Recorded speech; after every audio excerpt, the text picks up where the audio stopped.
Hey, it's Bob at Moonlight Meadows. We're coming back to take a look at part 3 of the Shotcrete project here in the bank barn. So it's a couple days now, the material's setting up. And it looks like it's turned out to be a pretty nice job. There had been a trench along the wall there on the floor. And we had a little extra material, so the guys filled it in and troweled it out. And then you can see this wall was a stone wall. It was fairly well broken down. And now it's got a pretty solid 5,000 pound per square inch of strength material filling in the cracks and whatnot. A lot of the rubble out here was power washed out of the mortar joints. The mortar joints were old mortar that was broken down, a lot of voids, a lot of gaps in between the stones. So when they pressure washed it, it knocked a lot of that loose stuff out of there, and therefore the shotcrete could adhere really well. And yeah, we did this entire wall that's earthened on the other side. The barn doors are up on this wall, and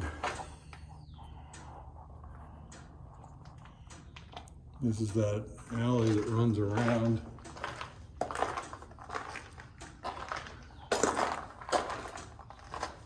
Could have done 2 different finishes on it, either the trowel finish, the smooth finish like we have, or a broom finish.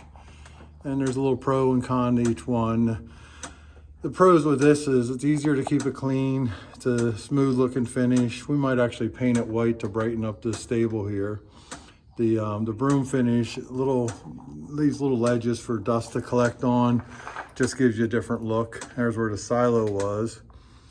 And then there's down the alley. We got another door that comes out of the stable into the alley. So yeah, we didn't need to do that wall. And coming down here and all the way down, they taped up the windows and they taped up the underside of the floor to keep all the splatter from getting all over areas that shouldn't be. But very, very happy. These guys did a wonderful job. Father-son team. They do a lot of silo repairs and shotcrete. So there you have it. We got this wall, which is the east wall of the barn, up the alley, and then that whole north side. And here's where we're going to be feeding out lambs this fall for the January through March market. Getting ready to remodel the rest of it. Pretty much all the hard stuff's done. So yeah, over here in the fore barn that's had an addition put on, we will might put the hay feeders out here. We're just trying to figure out how we want to do it yet. Looking around for some ideas, and might put the hay feeders out here, and then I could store the hay up above. And if we make some hay holes in that part of the barn, the addition on the back here, it wouldn't interfere with the main floor too much. And then if we do fence line feeders, respace these boards. We don't need that top board at all.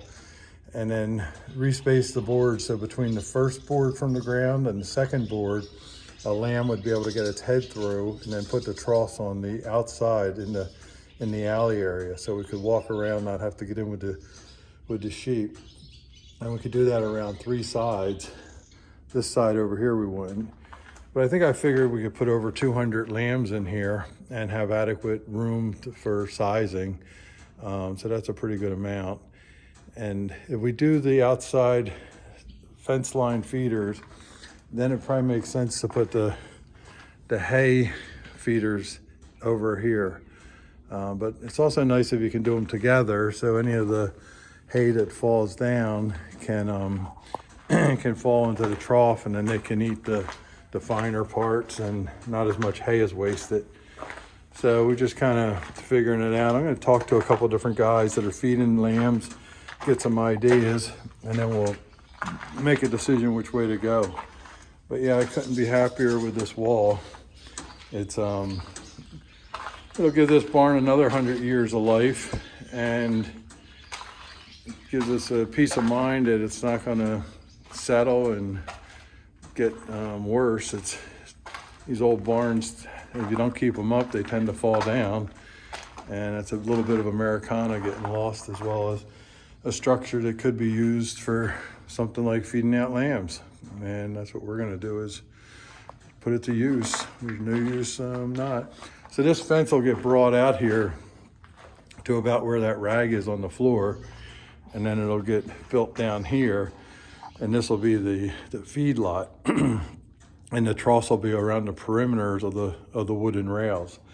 This will be a work area where we'll be able to store things, drop down our grain from the 3-ton grain bin that we built, and it's up in the barn floor.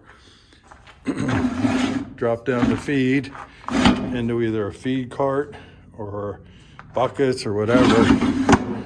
So yeah, there you have it. And then we got our nice new box stalls, and they serve a different purpose. But overall, the whole stable barn renovation is coming together nicely. Signing out. Adios.